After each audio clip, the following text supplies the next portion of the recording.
Bonjour à tout le monde. Je suis très content d'être là avec vous. Et à chaque fois, quand je viens ici et que je rencontre tous ceux que j'ai connus depuis très longtemps, et de voir tout le monde là, en train de servir le Seigneur, et tous ceux qui par la suite se sont ajoutés, c'est merveilleux de voir l'œuvre du Seigneur. Il y en a, quand on s'était vus, on était en pareil, des jeunes de l'église, et puis se sont mariés, puis ont eu des enfants, puis sont devenus mémés, pépés. Je vois l'évolution. Puis d'autres qui se sont ajoutés, qui se sont mariés, on les a mariés aussi. Vous voyez un peu? Ouais, c'est extraordinaire. Et tout ça nous montre que le temps passe, Dieu fait son œuvre. Je venais ici, et maintenant je suis là, j'ai un fils devant moi ici.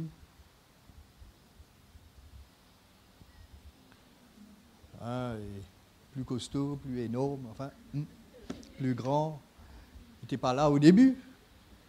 Mais c'est juste pour vous dire comment les choses avancent.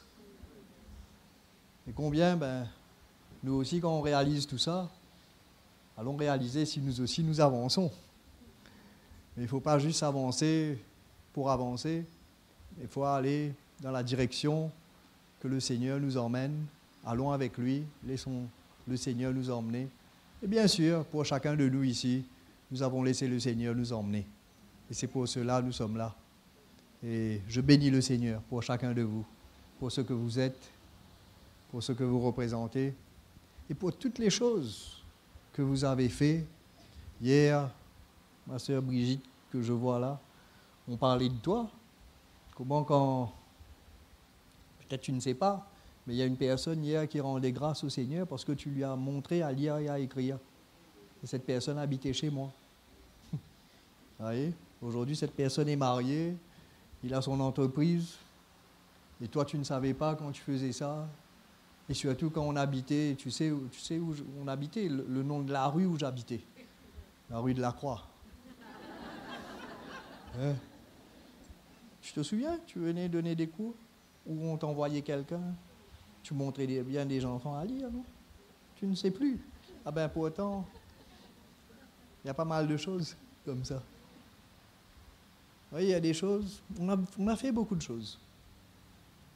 Et c'est le Seigneur qui nous a utilisés. Et vous, ici à La Réunion, nous à Maurice, nous sommes reconnaissants aussi pour vous, pour ce que vous avez fait, pour l'œuvre que vous avez contribué à accomplir à Maurice aussi. C'est vrai, chaque fois que je viens ici, et quand les frères viennent chez nous, on est content d'être là, mais vous aussi, vous avez une part dans l'œuvre qui se fait. Et sans vous aussi, on n'aurait pas été là où nous sommes. Dieu s'est servi de vous comme il s'est servi de nous, mais ensemble. Et c'est lui qui nous a mis ensemble. Et quand on regarde à la manière que Dieu nous a emmenés ensemble, et que nous sommes là aujourd'hui en train de le servir, c'est extraordinaire. C'est pour cela, ne regardons pas juste à ce qui nous arrive, à ce qui se passe aujourd'hui, mais où Dieu veut emmener son Église. Et c'est vrai, les frères de Maurice vous saluent, tout le monde. Et avec le frère Mickey, les anciens, là-bas, Dieu est en train de... Quand je dis nous secouer, c'est secouer notre fondement, notre fondation, parce qu'il veut nous établir encore plus en lui-même. Et je sais qu'ici aussi pareil, parce qu'on est un, on est ensemble. Et ce qu'il faut, c'est laisser Dieu toujours agir. Je me souviens, même le frère Mickey disait, il ne faut jamais qu'on s'arrête et qu'on croit que nous sommes arrivés, on met les murs, voilà, c'est bon, on n'a plus besoin. Mais toujours d'ouvrir son cœur à ce que Dieu veut faire. Parce que nous, les hommes, êtres humains que nous sommes, c'est facile pour nous de couler dans un moule, n'est-ce pas? Et on s'adapte. Et c'est très facile qu'on s'adapte. Et tout peut devenir une routine. J'entendais le frère depuis le début de cette réunion, alors que j'arrivais, il nous encourageait que Dieu est là. Mais nous pouvons être habitués à la présence de Dieu. Nous venons à l'église les dimanches. Nous connaissons l'évangile que nous recevons. Et avant même que la réunion se termine, on peut même déduire, on peut même prévoir. Avant même que quelqu'un a fini de nous parler, on connaît. Mais combien de fois le même verset que nous avons entendu et que nous connaissons, et à chaque fois que nous l'avons entendu, ça nous a parlé pour le moment. Est-ce que nous avons besoin d'une parole du Seigneur ce matin?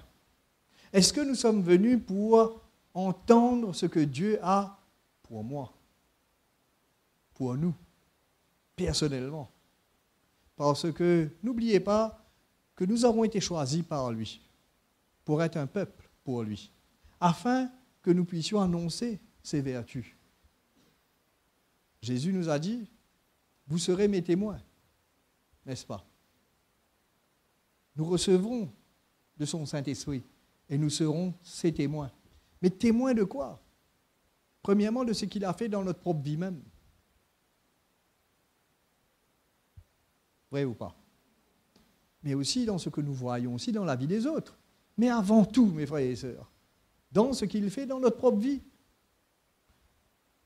Et pour moi, je ne veux pas être à un point où je dis, voilà, je connais le Seigneur. Oui, je l'ai connu, je le connais, mais je veux le connaître encore. Je veux marcher avec lui.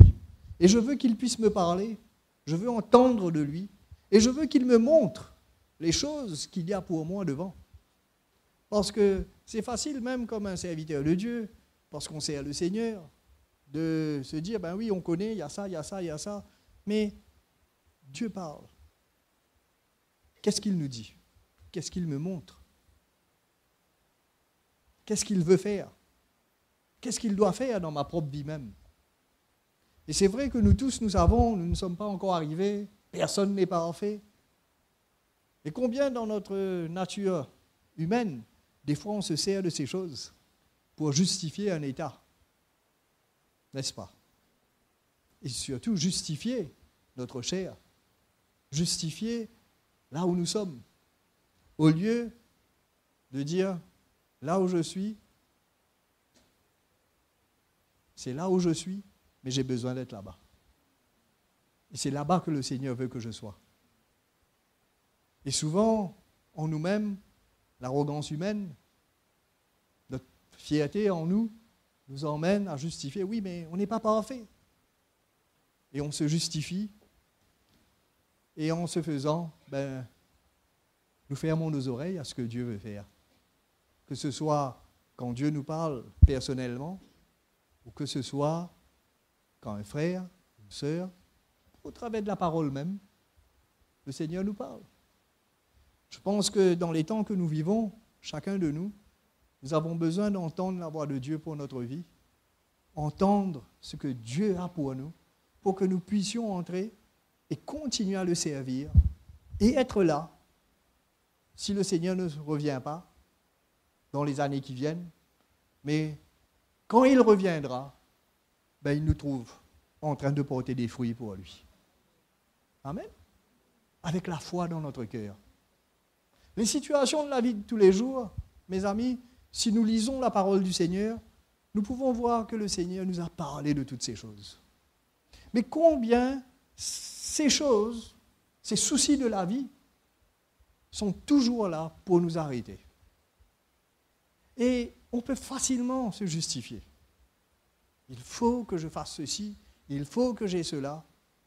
Mais il y a une chose qui est plus importante, la vie du Seigneur, la communion avec le Seigneur, la parole de Dieu que j'ai besoin, afin que dans ce monde de ténèbres, je puisse briller. Parce que si la lumière qui est en moi est ténèbre, comprenez bien. Ma lumière est ténèbre. Comment je vais briller? Et comment je vais pouvoir avancer? Je disais à mon fils, il n'a pas été appelé à vivre certaines choses. Nous n'avons pas été appelés à certaines choses. Par contre, nous avons été appelés, et Dieu l'a fait. Il nous a transportés des ténèbres à son admirable lumière. Il y a eu un changement. Et combien nous devons marcher avec cette lumière que Dieu nous donne. Il a dit, la lumière brillera dans les ténèbres, n'est-ce pas? Et nous savons combien un peu de lumière chasse tous les ténèbres. Pas besoin de beaucoup de lumière. Mais combien nous avons besoin que cette lumière, constamment, soit alimentée. Et ça, mes frères et sœurs, c'est vous et moi qui devons aller chercher ça auprès du Seigneur. Ce matin, vous partagez dans cette foulée, et c'est très simple, mais c'est juste pour vous montrer que le Seigneur nous a déjà tout dit. Et que c'est tellement très simple, tellement simple que bien souvent, nous ne voyons pas. Donc, tournez avec moi dans Matthieu, l'évangile de Matthieu, chapitre 7.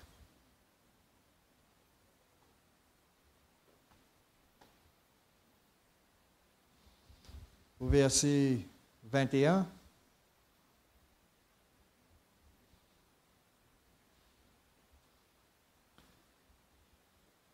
N'ayez pas peur avec ce que vous lisez là et vous allez entendre, parce que ce n'est pas réellement ça que je veux vous parler.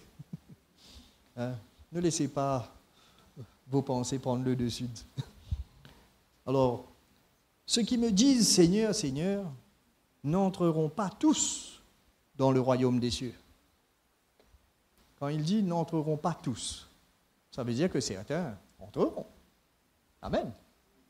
C'est comme ça qu'il faut voir ça. OK? Là, quand je parle, là maintenant. Ceux qui me disent Seigneur, Seigneur, n'entreront pas tous dans le royaume des cieux.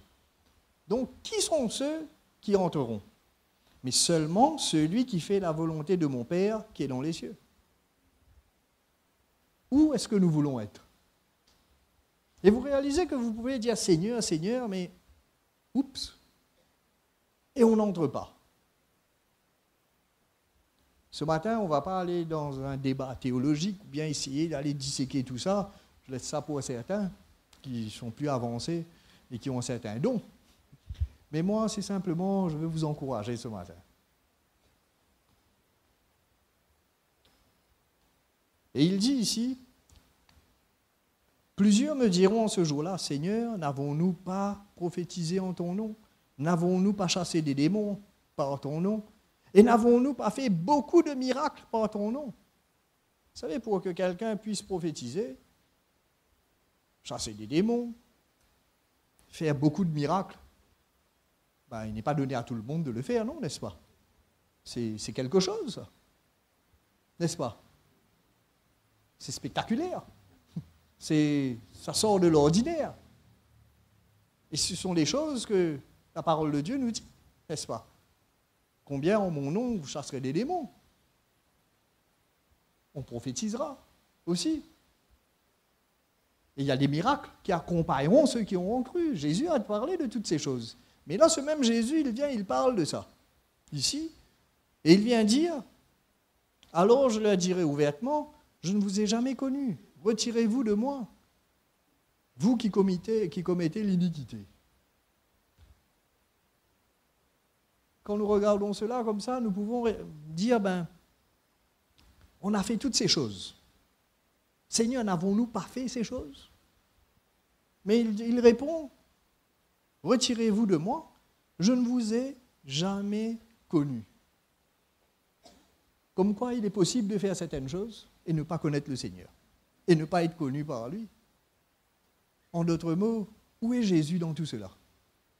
Vous savez, les dons et les appels, c'est facile de se perdre avec cela. En d'autres mots, pour être plus simple aussi, on peut être pris dans ce que nous faisons, où ça devient une œuvre, où ça devient un acte, une action. C'est comme le donner ce matin, je donne. Et Jésus lui-même, il donne un exemple. Il y a deux personnes qui montent au temple. Il y a une personne qui reste au fond et qui se met à frapper la poitrine et qui dit « Seigneur, je ne suis pas digne. Aie pitié de moi. » Et l'autre qui monte directement à l'autel et qui dit « Seigneur, je te bénis de ce que je ne suis pas comme celui qui est là-bas. Je jeûne tant de fois par semaine, je donne ce que je donne. » Donc pour lui, ses œuvres le justifient. Mais nous savons que nous ne sommes pas sauvés par nos œuvres. Et aujourd'hui, c'est vrai que nous n'avons pas été sauvés par les œuvres, mais il ne faut pas que nos œuvres aussi maintenant justifient notre état et justifient ce que nous sommes et nous emmènent à un point où nous sommes arrivés. Et quand Jésus leur a dit ici, « Retirez-vous de moi, vous qui commettez l'iniquité », vous savez, quand il y a le compromis dans notre vie, combien des choses, quand nous servons le Seigneur, et qu'il n'y a plus de vie du Seigneur, le naturel, l'homme naturel va tenter de revivre, parce qu'il n'y a plus de la vie de l'esprit en lui. Et c'est seulement par l'esprit que nous pouvons mettre à mort les choses de la chair, n'est-ce pas? C'est par l'esprit, ce n'est pas par mes œuvres, encore une fois. C'est une œuvre de l'Esprit de Dieu dans ma vie, qui passe par une identification à la mort et à la résurrection de notre Seigneur. C'est pour cela que Jésus a dit que si quelqu'un veut être mon disciple, qu'est-ce qu'il a besoin de faire? Se renier lui-même d'abord, se charger de sa croix chaque jour et de le suivre. Voilà. Comme lui l'a fait, nous aussi, nous le faisons. Et c'est ainsi que nous nous retrouvons en lui. Aujourd'hui, nous sommes la justice de Dieu en Jésus-Christ. Dieu nous voit juste au travers de ce que Jésus a accompli.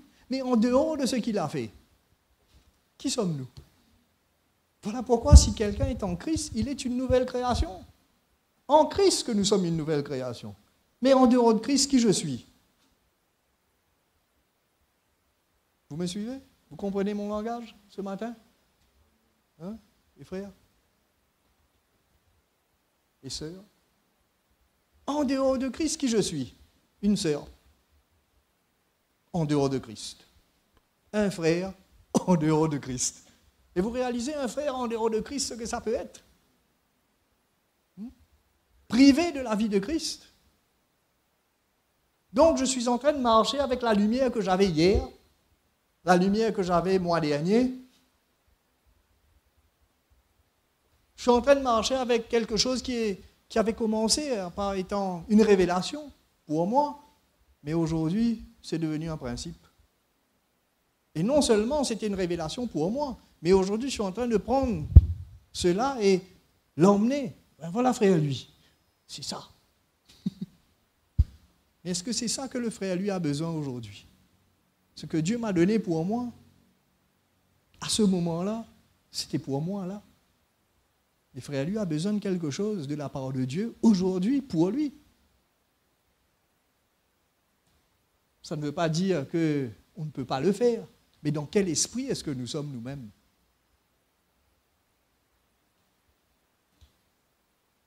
Et souvent, quand c'est comme ça, nous nous éloignons et nous laissons beaucoup de choses rentrer. Et c'est les raisonnements et toutes sortes d'interprétations qui arrivent à prendre le dessus et nous éloigner encore plus. Sans compter qu'on se justifie nous-mêmes. Mais regardez ce que Jésus vient dire après. C'est pourquoi, verset 24. Et là, je trouve que c'est très joli ici. Hein, allons lire ça ensemble. Et allons voir. Il y a quelque chose de très intéressant dedans. C'est pourquoi quiconque entend ces paroles que je dis et les met en pratique sera semblable à un homme prudent qui a bâti sa maison sur le roc. Nous connaissons cela. Nous chantons cela. Les enfants chantent cela. Mais est-ce que nous vivons cela chaque jour? Est-ce que nous-mêmes nous réalisons, c'est moi, c'est ma vie de tous les jours, ça?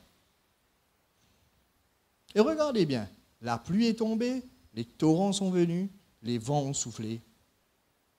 C'est pas fini. Et se sont jetés contre cette maison. Vous voyez, ce n'est pas simplement la pluie qui tombe.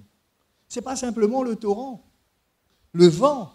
Mais il y a eu une action, il y a eu une violence qui s'est faite. Et toutes ces choses se sont jetées contre cette maison. Elle n'est point tombée parce qu'elle était fondée sur le roc. Amen. Mais allons voir plus bas. Nous connaissons ça aussi. Mais quiconque entend ces paroles que je dis, écoutez bien,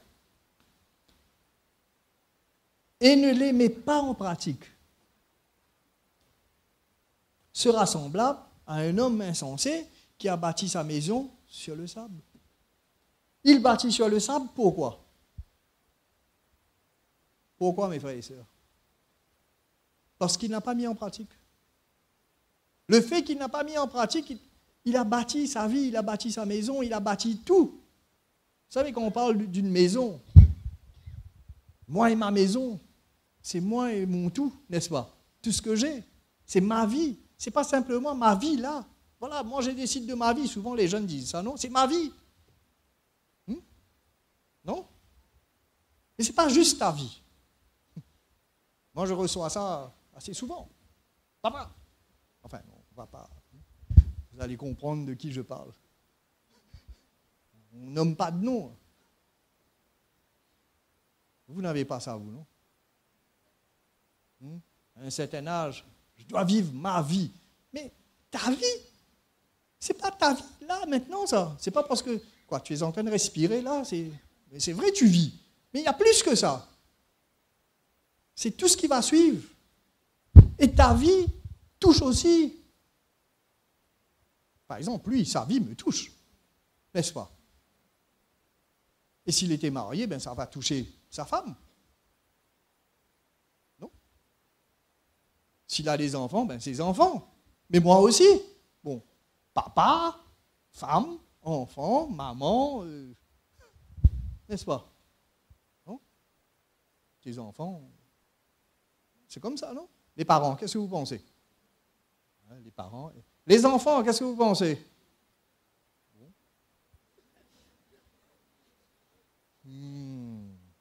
Allez, je redis. Les enfants, qu'est-ce que vous pensez?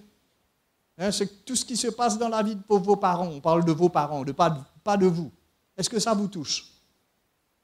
Tout ce qui se passe dans la vie de papa, maman. Profitez, allez. Est-ce que ça vous touche vous aussi? Beaucoup disent ça, mais répondez-moi oui ou non. Ah, ok. Ok. J'ai demandé aux enfants, mais certains ont répondu qui. Vous voyez, ma vie, ce n'est pas simplement ma vie là maintenant, mais il y a un tout. Parce que ta vie touche aussi les autres. Ça aussi, c'est ta vie. Vous savez, c'est vrai, on dit, on est prêt à entendre de l'Esprit de Dieu. Mais quand l'Esprit de Dieu parle, est-ce que nous sommes vraiment prêts à entendre? Laissons l'Esprit de Dieu nous parler et il utilise qui il veut, n'est-ce pas? Mais pour vous dire comment notre nature humaine est, on veut que Dieu nous parle, mais quand Dieu nous parle, c'est l'homme qui parle maintenant. Alors que Dieu nous aime. Alors ici, nous voyons que cet homme insensé a construit sa maison sur le sable. Pourquoi? Parce qu'il n'a pas mis en pratique. Et regardez ce qui s'est passé. La pluie est tombée. On a déjà entendu ça? Les torrents sont venus. On a entendu ça aussi? Les vents ont soufflé. Celui-là aussi, vous avez entendu? Et ont battu cette maison. Vous voyez? Ça aussi, vous avez entendu, non? Plus haut, il dit, ils se sont jetés contre cette maison. Vous voyez, que ce soit l'insensé, que ce soit le sage, tous les deux sont passés par la même épreuve. Une épreuve. Voilà. Vous voyez? Les deux. Vous savez que Dieu, il aime tout le monde. Hein? Son soleil brille sur les justes comme sur les injustes. La pluie, pareil. Vous voyez? Mais Dieu veut que tous soient sauvés, par contre, et que nul ne périsse. Voilà le cœur du Seigneur. Les deux passent par les mêmes épreuves. Mais parce que l'autre n'a pas mis en pratique ce qui s'est passé, c'est écrit ici, elle est tombée et sa ruine a été grande. Mes amis, la parole de Dieu n'est pas faite pour être entendue, mais c'est pour être saisie dans notre cœur. Et par là, nous-mêmes, nous voyons notre crainte du Seigneur. Nous-mêmes, nous voyons combien nous avons soif du Seigneur. Voilà pourquoi les épreuves de notre vie, on aura. Hein? La pluie va tomber, ma soeur. Hein? Les vents vont souffler sur toi, mon frère. Hein? Des fois, un tremblement de terre aussi. Il n'a pas ajouté, il n'a pas mis dedans, mais on peut dire aussi. Des éclairs aussi vont venir sur toi. Mais parce que tu mets en pratique cette parole. Il y a tant de paroles que l'Évangile nous emmène, n'est-ce pas? Qui a été révélé à nos cœurs. Et ces choses, serrons ces choses dans notre cœur. Amen. Et gardons notre espérance. Notre maison va rester. Et il y a quelque chose que le frère a dit tout à l'heure, qui est plus grand, quand on a chanté la chanson tout à l'heure, cette espérance. Notre espérance dans le Seigneur. On regarde les choses de la vie, sont importantes, mais le retour du Seigneur, la vie éternelle, c'est à cela que nous sommes destinés. Amen. Et pendant que nous sommes là, ce que nous emmenons sur cette terre, c'est la vie du Seigneur. Cette vie de Christ, pour emmener les autres, eux aussi, à avoir accès et avoir part à ce que Jésus a accompli sur la croix. C'est pour cela, laissons de côté ces choses, mes amis. Hein? Ne nous laissons pas arrêter par ce qui se passe dans notre vie. Cherchons le royaume de Dieu et sa justice. Marchons avec ces choses dans notre cœur. L'appel de Dieu qui est sur notre vie. Et je veux juste vous lire quelque chose pour terminer. Hein, dans Jérémie 17. Jérémie chapitre 17.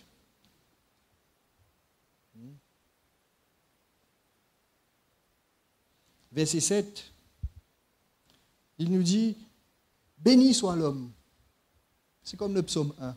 « Béni soit l'homme qui se confie dans l'Éternel ». Cet homme est béni. Et dont l'Éternel est l'espérance. Vous voyez? Il est comme un arbre planté près des eaux et qui étend ses racines vers le courant. Il n'aperçoit point la chaleur quand elle vient. Donc, ça veut dire que la chaleur vient, mais lui n'aperçoit point. Et son feuillage reste vert. Dans l'année de la sécheresse, il n'a point de crainte et il ne cesse de porter du fruit. Amen, mes frères et sœurs? C'est possible de continuer à porter du fruit, même dans l'année de la sécheresse, même quand la chaleur tape.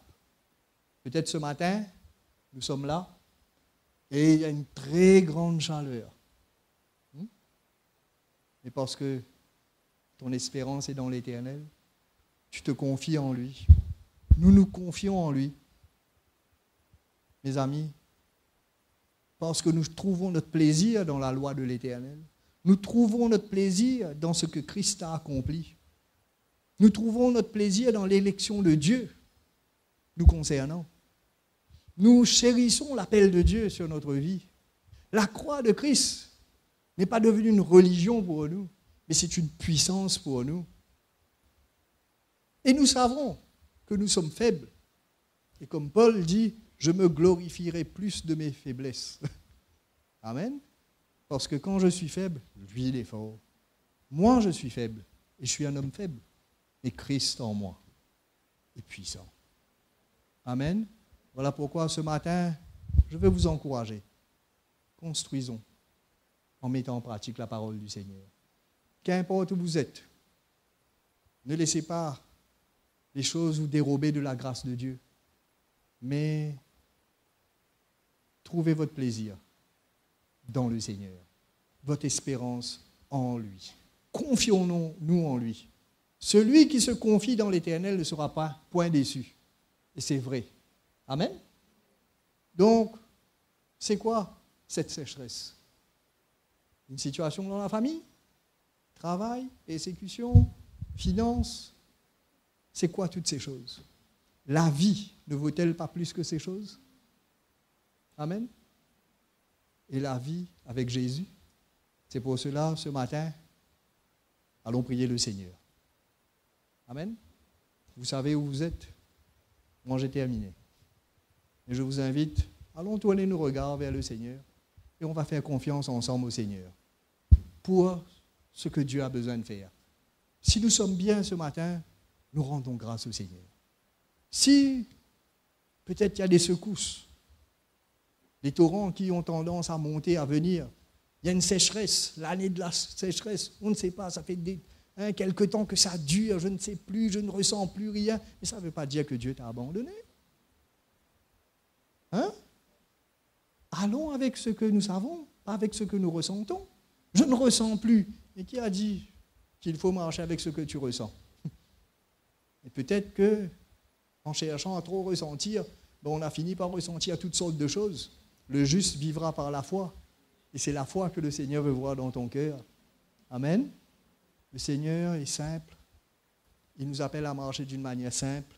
Ne compliquons pas les choses. J'ai besoin de revenir au Seigneur. C'est bon. Reviens à Jésus. J'ai besoin de me repentir. Toi, tu sais. Repens-toi. Fini. Amen. Et n'allons pas écouter les choses. On peut prier le Seigneur ce matin? Allons prier. Seigneur, nous te remercions. Ce matin, tu sais où chacun de nous sommes. Et Seigneur, ce que tu as accompli sur cette croix est puissante. Et Seigneur, ce n'est pas pour que nous, ton Église ici, nous nous glorifions parce que nous sommes le peuple qui parle de la croix. Et nous avons la croix au milieu de nous. Mais Seigneur, tu nous as appelés chacun de nous à porter notre croix. Tu nous as appelés chacun de nous à marcher devant toi. Et ce matin, je prie pour moi-même, pour mes frères et mes sœurs. Et je te demande, Seigneur, de nous aider ce matin. Tu connais nos épreuves, tu connais nos situations, tu sais où nous sommes. Et tu sais, Seigneur, à quoi nous faisons face. Mais ce matin, nous mettons notre confiance en toi. Tu es notre Dieu. Nous nous confions en toi ce matin. Et nous savons, Jésus, que ce que tu as accompli sur la croix est bien plus grand, Seigneur, que ce que nous voyons, ce que nous endurons, ce que nous pensons. C'est pour cela, Seigneur, ne regarde même pas ce que nous pensons, mais tu connais notre cœur. Et notre cœur, Seigneur, se tourne vers toi. Mais nous, dans nos pensées, des fois, nous sommes loin, nous n'avons pas cette force. Mais Seigneur, je prie ce matin que ton Esprit Saint nous emmène, nous tous. Et nous secoue ce matin. Mes frères et sœurs, si vous avez besoin du secours, criez au Seigneur. Et juste recevez de sa part et confiez-vous en lui. Parlez à lui ce matin. Il vous entend ce matin. Et Seigneur, encourage, restaure, relève, rétablit, Seigneur, ramène, Seigneur, et que ton souffle, Seigneur, vienne dans notre vie. Seigneur, je prie pour chacun d'eux ici. Pour nous tous, Seigneur. Donne-nous de comprendre, de saisir, tranquillise nos cœurs, Seigneur. Donne-nous la foi ce matin. Et Seigneur, toutes ces choses qui nous fatiguent, toutes ces choses, ces torrents, Seigneur, cette pluie, Seigneur, qui nous tombe dessus, cette sécheresse, Seigneur, qui nous accable, Seigneur, tu es avec nous, Seigneur. Tu sauras nous emmener, et Seigneur, et nous donner ce dont nous avons besoin pour te servir. Ta grâce nous suffit. Déverse ta grâce, Seigneur. Et pour nous, tout ce que nous désirons, c'est, Seigneur, nous tourner vers toi et te dire, Seigneur, voici ma vie. Comme un sacrifice vivant, je me donne à toi. Seigneur, le monde, les tentations, ma maladie, Seigneur, mes manquements, mes faiblesses, ce que j'ai pas, toutes ces choses, Seigneur, je dépose tout cela devant toi. Et je prends ce que toi, tu as pour moi. Et je veux vivre, Seigneur, ce que toi, tu t'attends de moi. Merci, Seigneur. Et je veux suivre que toi seul. Merci que ce matin, Seigneur, tu nous touches et tu nous emmènes. Dans le nom de Jésus, bénis ton peuple ce matin. Exauce, Seigneur, le cri de leur cœur. Réponds, Seigneur, dans le nom de Jésus. Viens à notre secours ce matin et merci que tu nous parles et tu nous encourages et tu consoles nos cœurs. Dans le nom de Jésus. Tu es vivant. Amen.